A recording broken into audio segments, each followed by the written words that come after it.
అమరావతి ప్రాంత మహిళలను టార్గెట్ చేస్తూ సాక్షి మీడియాలో వచ్చిన వ్యాఖ్యలకు సంబంధించి జగన్మోహన్ రెడ్డి గారు కానీ భారతి గారు కానీ బహిరంగంగా వచ్చి క్షమాపణలు ఎందుకు చెప్పట్లేదు అని షర్మిల గారు క్వశ్చన్ రైజ్ చేస్తున్నారు. సో ఆవిడ సంబంధించి ఈ క్వశ్చన్స్ కి ఆన్సర్ ఏ విధంగా ఉండబోతోంది అనేది రాజకీయ విశ్లేషకులు కేఎస్ ప్రసాద్ గారి మాటలు తెలుసుకుందాం. ప్రసాద్ గారు నమస్కారం అండి. వెల్కమ్ టు తెలుగు రాజ్యం. సార్, ఆడపిల్లలకి సంబంధించి లేకపోతే ఆడబిడ్డల యొక్క ఆత్మగౌరవానికి సంబంధించి భంగం కలిగేలా వ్యాఖ్యలు చేసిన సందర్భంలో భారతి గారు కానివ్వండి, జగన్ గారు కానివ్వండి బయటకు వచ్చి బహిరంగ క్షమాపణలు చెప్పడంలో ఎందుకు సంకోచిస్తున్నారు అనేది షర్మిల గారి క్వశ్చన్. దీనికి సంబంధించి మీ విశ్లేషణ ఏ విధంగా ఉంటుంది? రెండు ఉంటాయి. నువ్వు ఆడపిల్లవో ఏడపిల్లవో తేల్చుకుని మా రేణుకమ్మ నువ్వు కూడా ఎవరో చెప్పేస్తే మీరు ఆడపిల్ల ఏడపిల్ల అన్నప్పుడు అక్కడ భావాలు ఏంటో మాకు అర్థమవుతాయి. దాని ప్రకారం మీకు సమాధానం చెప్పొచ్చు. రెండోది, తెంగరోళ్ళని ఎప్పుడు తిరణాలకు తీసుకెళ్ళకూడదు.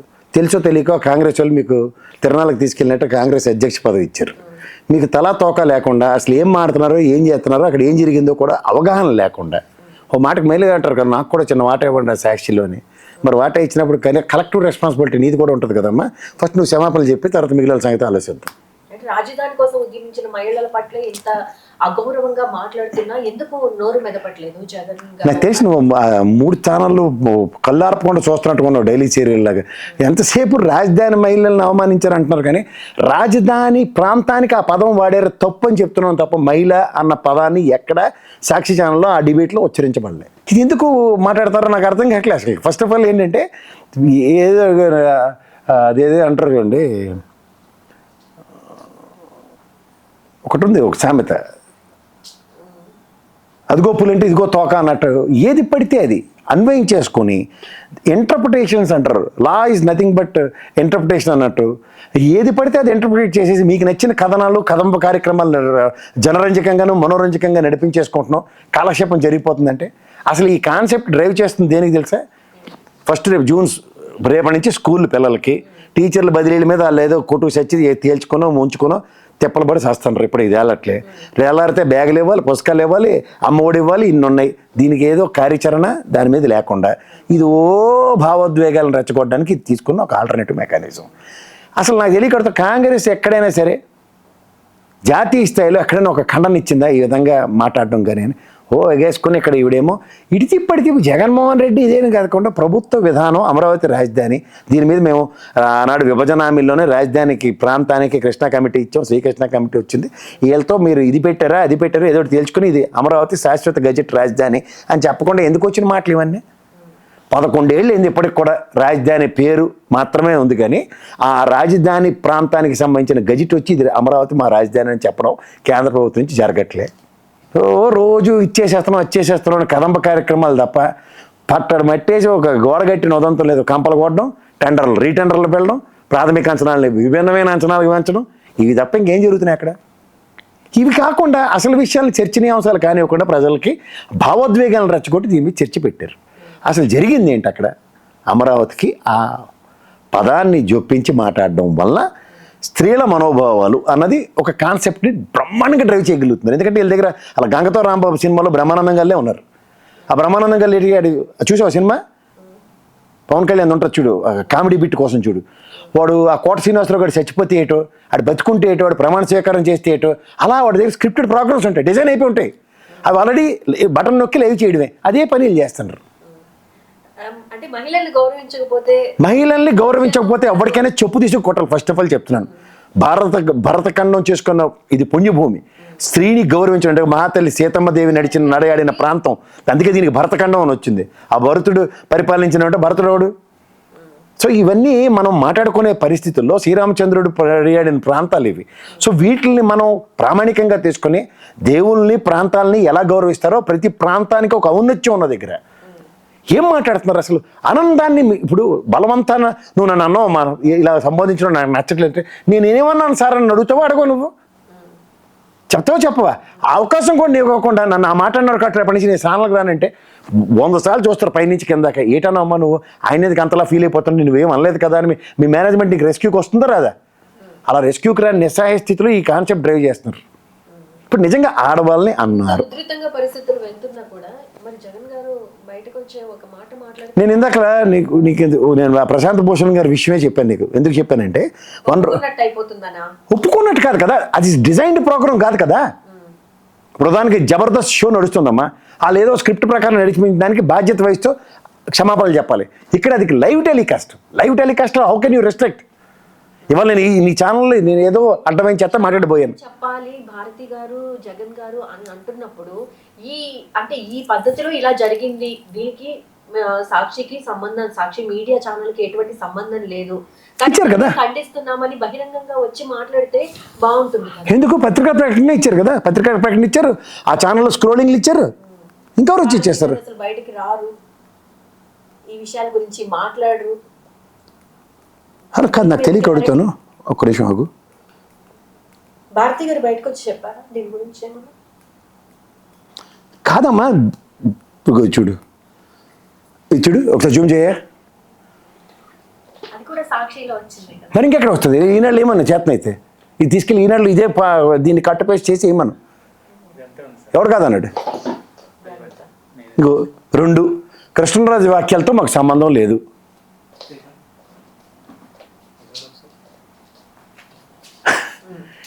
ఇంకేడు చేస్తారు ఎవరైనా? ఒక వార్త ఈనాడులో కూడా గతంలో అచ్చు తప్పు లేదంటే ప్రచురణలో పొరపాటు జరిగింది అని చెప్పిన ఉదంతాలు ఉన్నాయా లేవా? రెండోది, ఇదే బిఆర్ నాయుడు మా ఛానల్లో పొరపాటున కొట్టించాం అని చెప్పి యాక్సెప్ట్ చేస్తే చెప్పాలి చెప్పాడా?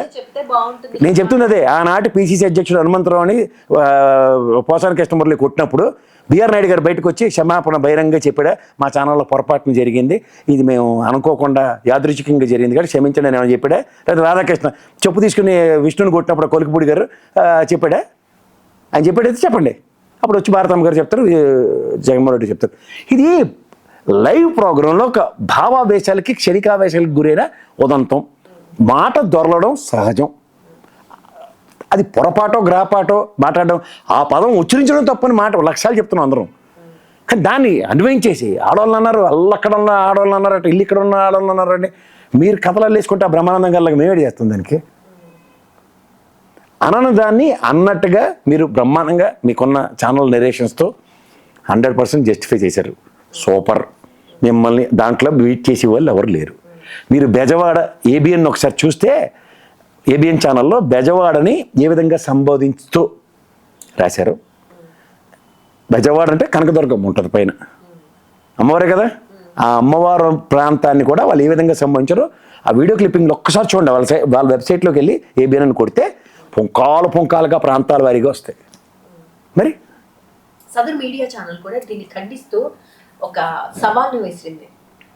ఇది ఏ వార్తాపత్రికల్లో వచ్చినా అంటే ఈ గణాంకాలు ఈ వేశ్యలకు సంబంధించి అగ్రస్థానంలో ఉందో లేకపోతే లిస్ట్లో ఉందో ఇటువంటి టైప్ ఆఫ్ వర్షన్లో కనుక ఒక వార్త ప్రచురితం అయితే నేను ఒక ఛానల్ని మూసేస్తాను అని చెప్పి ఒక ఆయన మాట్లాడడం, సవాల్ చేయడం కూడా జరిగింది. దానికి టైం కూడా 72 గంటలు ఇవ్వడం కూడా జరిగింది. దీని గురించి కదా మరి చాలా బాగా చెప్పారండి. మీకు మీరే సైడ్ సార్, మా వల్ల కాదు సార్. అంత చేవ సత్తువ మీకున్నంత ప్రపంచంలో ఎవరి దగ్గర ఉండదు. మేము డిబేట్ చేయడానికి ఎక్కడికైనా వస్తాం, ఎవరితో అయినా డిబేట్ చేస్తామని కూడా మాట్లాడుతున్నారు. అయ్యా అప్పుడు ఆంజనేయుడు అవతారం వేసిన అజ్జాజనాథన్, ఇది ఎవరమ్మా ఇది? దానా కళ్ళు పోయిలు అందరికి చూపించి ఒకసారి. తప్పడం లేదు. దురదృష్టవశాత్తు మన రాష్ట్రంలోనూ ఈ జాడలు విస్తరిస్తున్నాయి. వేశ్యావృత్తిలోకి ప్రవేశించే వారి సంఖ్య రాష్ట్రంలో ఏటా పెరుగుతోంది. దేశంలో మహిళా సెక్స్ కార్మికులు ఎక్కువగా ఉన్నది ఆంధ్రప్రదేశ్ లోనే అన్న కేంద్ర నివేదిక ఆందోళన కలిగిస్తోంది. పడుపు వృత్తిలోనికి ప్రవేశించే వారి సంఖ్య రాష్ట్రంలో ప్రతి ఏటా పెరుగుతోంది. ప్రధానంగా జీవనోపాధి, కుటుంబ ఆర్థిక పరిస్థితులు, కొందరు విలాసం. ఎప్పుడుదేనేనమ్మా ఒక డేటా నేషనల్ వైజ్గా ఒక డేటా వచ్చినప్పుడు అది ప్రచురితం అయిందా లేదా అన్నది చాలా ఇంపార్టెంట్. ఇప్పుడు టైమ్స్ ఆఫ్ ఇండియా ఇచ్చింది డేటా, ఏం వాళ్ళని ఊరేసేస్తారు వాళ్ళని. మా సాంబశివరావు గారు అయితే ప్రతిదానికి బహిష్కరణలు, ఇదేంటి రాజరిక వ్యవస్థలో చూడు, చిన్నప్పుడు మనం ఎప్పుడు చదువుకున్నాం, అశ్వమేధయాగం చేసి ఈ గుర్రం ఎంత దూరం పరిగెట్టిందా, గుర్రం అంతా సామ్రాజ్యం నాదని అశోకుడు లేకపోతే రామచంద్రుడు ఇలాంటి వాళ్ళు అందరూ చేశారని చాలామంది చిన్నప్పుడు చదువుకున్నాం. అలాగా ఈయనేది మరి 5 సంవత్సరాలకు ఉంటుంది ప్రజాస్వామ్యంలో ప్రభుత్వం, మళ్ళీ నెక్స్ట్ మీరు గెలిచినా అప్పుడు చంపేసుకోండి కావాలంటే. కానీ ఏంది ఇది? ప్రజాస్వామ్యంలో ఎక్కడ ఉన్నాం? ఇప్పుడు ఎవరు అన్న దగ్గర ప్రతిదీ ప్రూఫ్స్తో ఉన్నాయి కదా. మీరు ఛానల్ ఇది అలా సరిలేరు నీకు ఎవరు సినిమా ఉంటుంది మహేష్ బాబు దసరచు, అది ఇది గూగుల్ కాలం రా, ఇలా బటన్ నొక్కితే ఇలాగ వస్తుందని. వీళ్ళు ఏంటంటే గజనీ సినిమాలు చూసి అన్నీ మర్చిపోయి ఆ బాబా సినిమా ఉంటుంది గతం గతహ అని, వీళ్ళు మర్చిపోయి కూర్చుంటారు. ఆ ఇష్యూ పీకల దాకా వచ్చినప్పుడు మా మూర్తి గారు అదే చెప్పాడు లాస్ట్ టైం, ఇవాళ ఇంక లడ్లు విషయం వదిలేద్దాం, కొత్త విషయాలు మొదలెడుకున్నాం అని. అంటే కాన్సెప్ట్ ఎవరు డ్రైవ్ చేస్తారో సార్ చూసుకోండి. ఒక ప్రాంతంలో వృత్తిపరంగా దాన్ని ఎంచుకున్నా దాని ప్రాంతం మొత్తానికి ఆపాదించడం కరెక్ట్ కాదు. మరి అదే చెప్తుంది. ఇప్పుడు పెద్దాపురం, చిలకలూరుపేట ఎన్నో ఉన్నాయి ప్రాంతాలు ఇక్కడ గుంటూరు పరిసర ప్రాంతాల్లో. ఏమంటారు వాటి పేర్ల మీద? మరి అమరావతి అక్కడే కోతవేడి దూరంలో ఉంది, దానికి అలా అని ఏది పడితే అది మాడతామా? బొంబాయి ఆర్థిక రాజధాని మన దేశానికి, రెడ్ లైట్ ఏరియా ఉంది, ఏమంటామమ్మా?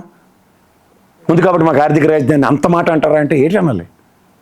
అదే చెప్తున్నాను, అనవసరమైన పనికిమాలిన చర్చలు పెట్టి దీంట్లో లేనిది ఉన్నట్టుగా ఊహించుకుని అందరు మనోభావాలు గాయమైపోయినాయి. అసలు ఆల్రెడీ మనోభావాల యోగాలే ఈ ప్రభుత్వం వచ్చిన దగ్గర నుంచి ఉన్నాయి. ఇవాళ మళ్ళీ చెప్తున్నాను, ఆడపిల్లల్ని ఎవరన్నా సరే ఖచ్చితంగా శిక్షార్హులే, నేను అందులో మొహమాటం లేదు. ఇక్కడ మీకు ఇష్యూస్ కంటిన్యూస్గా ఫ్లేర్ అయిపోతూ అనంతపూర్లో, అక్కడ ముచ్చుమర్రి, నెక్స్ట్ అక్కడ మహానాడు సందర్భంగా అభం శుభం తెలియని ఓ బాలిక మీద అఘాయిత్యాలు, ఇవన్నీ కంటిన్యూస్గా సిరీస్ ఆఫ్ ఇన్సిడెంట్స్గా జరుగుతుంటే ఇది పెట్రోల్లో కిరసనాలు వేసి ఒక ఇంటర్మీడియట్ అమ్మాయిని కాల్చేశారు. ఈ ఇష్యూస్ అన్నీ ఫ్లేర్ అయిపోతున్నప్పుడు లా అండ్ ఆర్డర్ ఇష్యూ మీద ఎక్కడ చర్చనీయాంశం అవుతుందంటే ప్రతి దానికే ఆడపిల్లల మనోభావాల మీద వాళ్ళ చర్చనీయాంశాలు చేస్తారు. ఇది గమనించుకోండి మీరు. ఇప్పుడు మహిళలు అన్నప్పుడు భారతమ్మ మహిళలు కదమ్మా. మహిళల్ని గౌరవించే సంస్కృతి వైసీపీకి లేదు. షర్మిల గారు వ్యాఖ్యలు చేశారు. నీకు అసలు ఏటి తెలుసమ్మా? నువ్వు రాజశేఖర రెడ్డి గారి పాప కాకపోతే నీకు ఏటి లేదు అసలు, ఎంటిటీ జీరో అమ్మాయి. అసలు ఆ అమ్మాయి తెలిసి మాడుతుందో తెలియక మాడుతుందో నాకు అర్థం కాదు. ఇప్పుడు నువ్వు మీ అన్నయ్య కొట్టుకు వస్తారు ఇంట్లోనూ, అది వాళ్ళ ఛానల్ వచ్చి మా అన్నయ్య నేను కొట్టుకున్నామండి దీని మీద డిబేట్ చేయాలని అడిగితే ఎలా ఉంటుంది? అంత అసహ్యంగా ఉంటుందో అంత అసహ్యంగా ఉంది అమ్మాయిది కూడా. సబు సందర్భం లేకుండా ఎక్కడి నుంచి ఎక్కడికి ఇంటర్ప్రిటేట్ చేస్తుంది. అంటే ఇంట్లో ఏ విధంగా కొట్టుకున్నా అది ఇంటికి మాత్రమే పరిమితం. మరి ఇది రాష్ట్రం అంతటికి ఆడపిల్లలు గౌరవించాలంటే ఏ స్టేట్మెంట్ ఇస్తున్నావు? ఆయనకు ఉన్నది 2 కూతుర్లు ఆడపిల్లలు, ఆడపిల్లలు గౌరవించుకోండి, 2 ఆడపిల్లలు ఉంటారు ఇంట్లో. ఏ లెవెల్లో చదువుకుంటుందా పాప? ఎందుక ఊరికనే చెప్తున్నాను కదా, అనవసరంగా ఒక డిస్కషన్కి నేనున్నానని. అలా సినిమాలో అక్కినేని నాగార్జున గారి సినిమా ఒకటి ఉంటుంది, అన్నిట్లో దూరుతుంటాడు. మేము మా చిన్నప్పుడేమో అంకురంలో రేవతి ఎవరు ఎందుకు నేను అన్నిట్లో తలదూరిస్తే ఎలా నెత్తి వస్తుంది అన్నది, అలాగే ఉంటుంది. సో అంటే జరుగుతున్న టాపిక్స్ గురించి నేను కూడా ఒక మాట మాట్లాడాలి అన్న ధోరణిలోనే అదే మరి ఎవరి పక్క వేయాలి, రా ఇటేయాలా ఇటేయాలని ఆలోచించి పాత పద్ధతి ఇటు పక్క కొడితేనే బెటర్ అని అనకే కొడుతుంది, అంతకన్నా ఇంకేట్లేదు.